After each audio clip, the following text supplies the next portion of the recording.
નમસ્કાર, આપ જોઈ રહ્યા છો નેશન પ્લસ ન્યૂઝ. હું છું આપની સાથે હેતુલ ભગત. ભારતીય વાયુસેનાની સૂર્યકિરણ એરોબેટિક ટીમ કે જેને SK-80 તરીકે પણ ઓળખવામાં આવે છે, તેમણે વર્ષ 2025નો પ્રારંભ વડોદરા ખાતેથી કર્યો છે. આ અંતર્ગત અદ્ભુત શૌર્ય અને સાહસના મિશ્રણ સમા અવનવા કરતબો દરજીપુરા એરફોર્સ ખાતે રજૂ થયા હતા. સૂર્યકિરણ એરોબેટિક ટીમ આજથી 2 દિવસ માટે વડોદરામાં મંત્રમુગ્ધ કરી દેનારું એરોબેટિક પ્રદર્શન યોજીને લોકોની વાહવાહી મેળવી હતી. અત્રે નોંધનીય છે કે વર્ષ 1996માં SK-80 ટીમની સ્થાપના કરવામાં આવી હતી અને આ ટીમ એશિયામાં એકમાત્ર 9 વિમાનોની એરોબેટિક ટીમ હોવાનું પ્રતિષ્ઠિત બિરુદ ધરાવે છે અને તે વિશ્વની અમુક શ્રેષ્ઠ ટીમોમાંથી એક ગણવામાં આવે છે. આ અસાધારણ ટીમે ભારતમાં તેમજ વિદેશમાં ચીન, શ્રીલંકા, મ્યાનમાર, થાઈલેન્ડ, સિંગાપોર અને UAE જેવા દેશોમાં 700 કરતા વધુ પ્રદર્શનો કર્યા છે. આ ટીમ તેમના સૂત્ર સર્વદા સર્વોત્તમ દ્વારા માર્ગદર્શિત છે, જેનો અર્થ છે હંમેશા શ્રેષ્ઠ, જે ઉત્કૃષ્ટતા અને સંપૂર્ણ સમર્પણની ભાવનાને સાકાર કરે છે.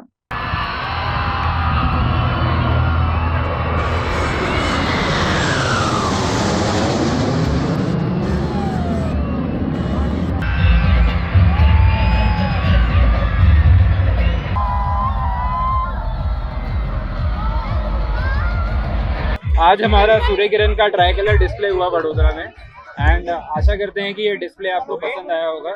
वडोदरा की ऑडियंस अमेजिंग थी एंड सबको आई होप ये डिस्प्ले अच्छा लगा and we are eagerly waiting कि हम दोबारा आए वडोदरा में और सेम शो परफॉर्म करें आप सब लोगों के लिए. किस तरह का रिस्पांस रहा वडोदरा वासियों का, यहाँ पर नहीं बाहर भी? It was an amazing response. बहुत ही अच्छा रिस्पांस रहा. सबको ये शो पसंद आया होगा. 14 साल के बाद ऐसा वाकया आया, क्या कहेंगे बड़ौदा के लिए? बड़ौदा के लिए और हमारे लिए और पूरे देश के लिए ये एक बहुत ही प्राउड मोमेंट है. इस मोमेंट के जरिए सारे देशवासी एकजुट होके और देश के लिए एक कॉमन भावना और एक देश के लिए भावना अपने अंदर प्रकट कर सकते हैं. नेक्स्ट शेड्यूल क्या रहेगा सूर्य किरण? अब हम इसके बाद जामनगर जा रहे हैं. आई होप आप सब लोग भी हमारा शो देखें जामनगर में भी. Thank you sir. આ એર શો દરમિયાન આ સાહસિકો દ્વારા loops, rolls, head on cross, buzz અને ઇન્વર્ટેડ ફ્લાઇંગ જેવા શ્વાસ થંભાવી દેનારા એરોબેટિક કરતબ રજૂ કર્યા બાદ આ ટીમનું સૌથી લોકપ્રિય એવા DNA દાવપેચ પણ રજૂ કરવામાં આવ્યા, જેમાં 5 વિમાનોએ સાથે મળીને આકાશમાં DNA માળખા જેવા હેલિક્સની રચના બનાવી હતી. અત્રે નોંધનીય છે કે સૂર્યકિરણ ટીમમાં 9 હોક MK-132 વિમાનો સામેલ કરવામાં આવ્યા છે, જે ભારતમાં ઉત્પાદિત અને લાયસન્સ પ્રાપ્ત છે અને 5 મીટર કરતા પણ ઓછા અંતરે ખૂબ જ નજીકથી ઉડાન ભરી શકે છે. ગ્રુપ કેપ્ટન અજય દસરથી અને deputy leader group captain Siddhesh કાર્તિકના નેતૃત્વ હેઠળની ટીમમાં 14 કુશળ પાયલટ્સ દ્વારા એકથી એક ચડિયાતા ફોર્મેશન રજૂ કરવામાં આવ્યા હતા. વડોદરા સાંસદ ડોક્ટર હેમાંગ જોશીએ આત્મનિર્ભર ભારતની સફળતા સમા આ એર શોમાં બાહોશ જવાનોની ભૂમિકાને વધાવી લીધી હતી.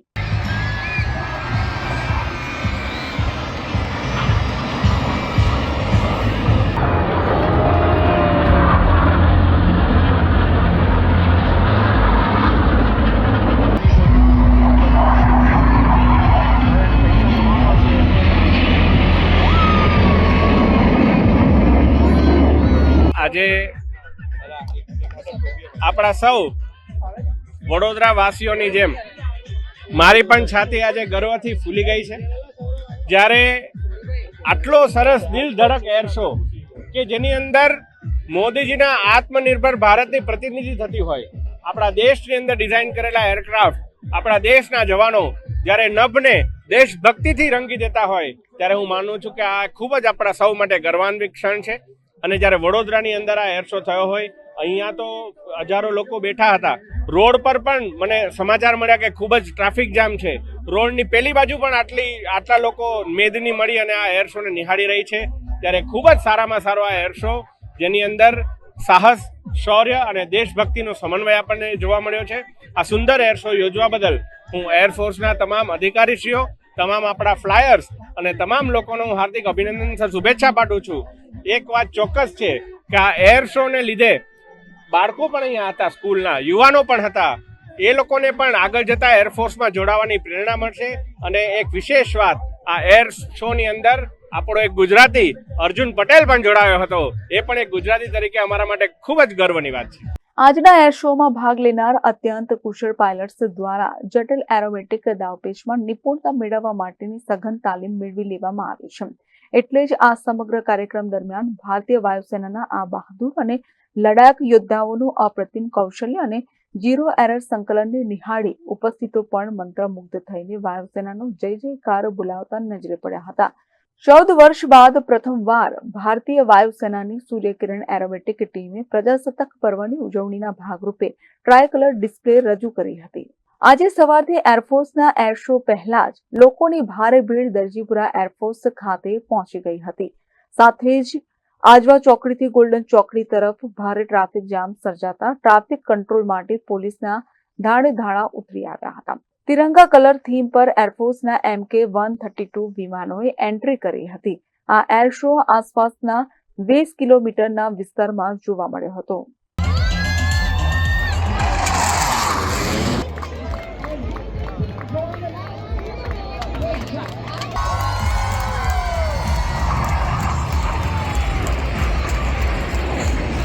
मैम कैसा लगा ये शो पूरा? बहुत ही अच्छा लगा. मेरा मतलब दिल खुश हो गया. मतलब अपनी जान की वो लेके ना बाजी लेके कितना अच्छा हमें एंटरटेन किया है, तो बहुत ही अच्छा लगा. अगर बात करें तो बच्चों को कितना इंस्पायर करता है? बहुत ज्यादा. आई थिंक आगे जाके ये जो है क्या पता एयरफोर्स में अपना क्या कर रहे हैं, भर्ती होंगे. एयरफोर्स के लिए पैशन बच्चों में मेरे हस्बैंड खुद एक एयरफोर्स ऑफिसर हैं. मेरा बेटा देखने भी आया हुआ है अपने फ्रेंड्स को लेके. तो डेफिनेटली इंकरेज करेंगे कि हम एयरफोर्स में जो है भर्ती हों. આજે આયોજિત સૂર્યકિરણ એરોબેટિક એર શોની ટેકનિકલ ટીમનું નેતૃત્વ વિંગ કમાન્ડર અભિમન્યુ ત્યાગીએ કર્યું હતું, જ્યારે ફ્લાઇટ લેફ્ટનન્ટ કર્નલ સંધુ ટીમના કોમેન્ટેટર, એડમિનિસ્ટ્રેટર અને સ્ક્વોડ્રન લીડર સુદર્શનને ટીમના ડોક્ટરની જવાબદારી સંભાળી હતી. વડોદરા ખાતે યોજાનાર એર શો પછી 25-26 જાન્યુઆરી 2025 દરમિયાન જામનગર, 29 જાન્યુઆરી 2025ના રોજ નલિયા અને 31 જાન્યુઆરી 2025 થી 1 ફેબ્રુઆરી 2025 દરમિયાન ભુજમાં એર શોનું આયોજન કરવામાં આવશે. કેમેરામેન નોનિત પ્રવીણ સાથે Satyam Niwaskar, nation plus news, Vadodara.